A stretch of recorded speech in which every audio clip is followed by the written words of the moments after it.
Fala, filhos da Horda, beleza? Aqui com vocês é Daniel Ventura e hoje o vídeo vai ser um pouco diferente porque estou me recuperando de uma cirurgia que eu fiz recentemente.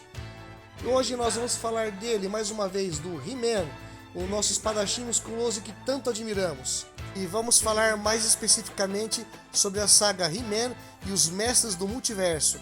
E se você gostou do assunto, deixa seu like, compartilha e não se esqueça de ir nos comentários e comentar o vídeo para dar relevância a ele. E se você não é um filho da Horda, inscreva-se e seja você também um filho da Horda.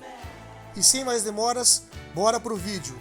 A história começa com o Príncipe Adam preso no castelo de Grayskull enquanto o esqueleto ameaça toda a Eternia com seu poder.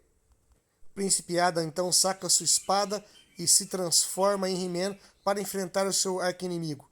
Porém, quando sai do castelo, fica assustado ao ver que seu inimigo já foi morto por um estranho He-Man com pele preta, que nós conhecemos como Anti-He-Man, que foi lançado recentemente na linha Origins. Bom, esse Anti-He-Man mata o He-Man e toma para si os seus poderes. Enquanto isso, em uma outra Eternia do multiverso, um príncipe Keldor faz pichações contra seu irmão, o Rei Randor. Trata-se da Anti-Eternia, a terra do Anti-He-Man. E logo na sequência vemos Screech convocando o príncipe Keldor à presença do Rei Randor. Sim, aqui nessa realidade Screech é que faz esse papel e não Zoar. E vemos também que o Keldor dessa dimensão é tão sem moral que nem mesmo o Panther permite que ele seja montado pelo príncipe. E logo na sequência temos uma cena interessante. Aqui nós vemos duas Teelas, isso mesmo, duas Anti-Teelas na presença do Rei Randor. E vemos que nessa realidade os servos do esqueleto na verdade servem ao rei. Enquanto nos deixa a entender que os mestres do universo aqui servem ao Anti-He-Man. E após a chegada do príncipe, vemos uma conversa entre ele e o Rei Randor falando sobre um suposto acordo de paz entre o Anti-He-Man e o povo de Eternos, para que a paz seja mantida no planeta.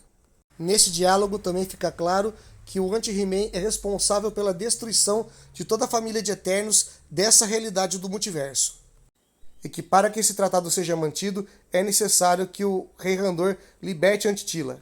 Porém, antes de ir embora, a Anti-Teela olha para o Keldor e diz que conhece muito bem a sua verdadeira natureza, pois em outros pontos do multiverso ele é nada mais nada menos do que a face da morte. Revelando que em outros pontos do multiverso ele é a encarnação do mal através da persona de Esqueleto. Na sequência, o Keldor dá aquela falhadinha na cama, isso mesmo, ele dá aquela brochadinha, e o diálogo dá a entender que o Keldor também tem interesse amoroso no Homem-Fera, ou seja, aqui nessa realidade, o Keldor ele é bissexual. Teve que pagar o pedágiozinho ideológico, mas não atrapalha a história. E na continuação, o Keldor fica refletindo as palavras que a Anti-Teela disse para ele sobre ele ser a face da morte, se olhando para o espelho. A maligna deixa o quarto e Keldor percebe que tem mais alguém no quarto com ele, então ele rapidamente pega sua espada dupla para atacar o inimigo. E Keldor é atacado, olha só, por um mini He-Man.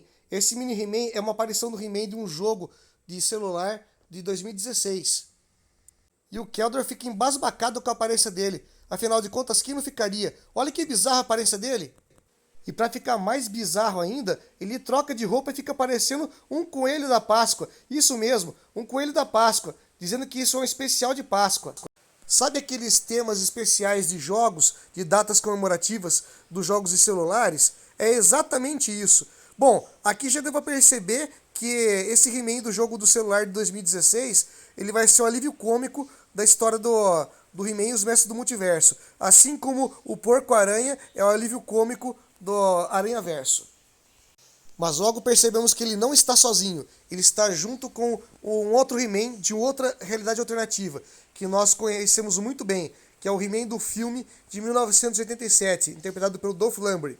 E olha só a caracterização dele, galera. Como que tá legal. Ele tá muito bem caracterizado nessa HQ. Usando a chave cósmica que foi criada por Gwildor em sua realidade, esse He-Man conta a história do multiverso e fala que o Anti-He-Man está viajando por todos os pontos do multiverso, matando seus He-Mans e roubando seus poderes, anexando eles para si. Inclusive, ele fala que o Anti-He-Man inclusive foi até a sua realidade.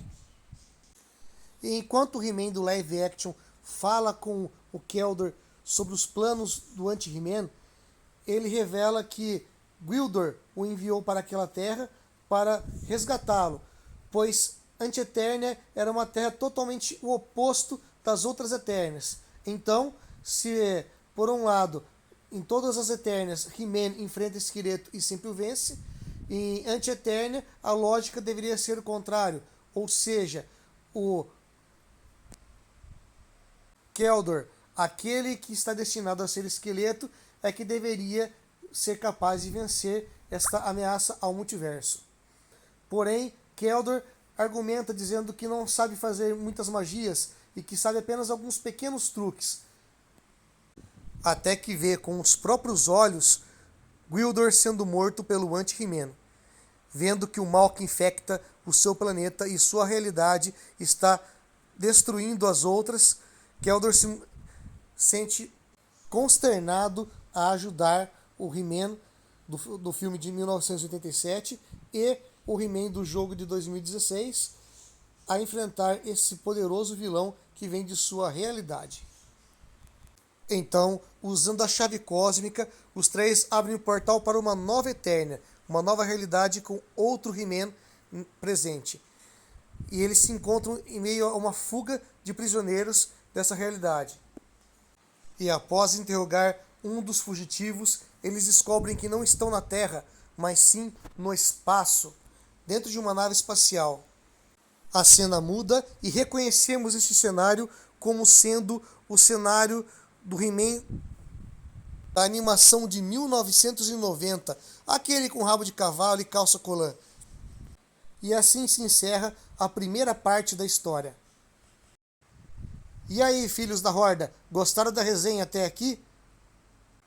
Lembrando que essa é só a primeira parte de He-Man e os Mestres do Multiverso, essa incrível saga que tem a função de acabar com aquela disparidade histórica que existe na saga do personagem desde a época das minicomics.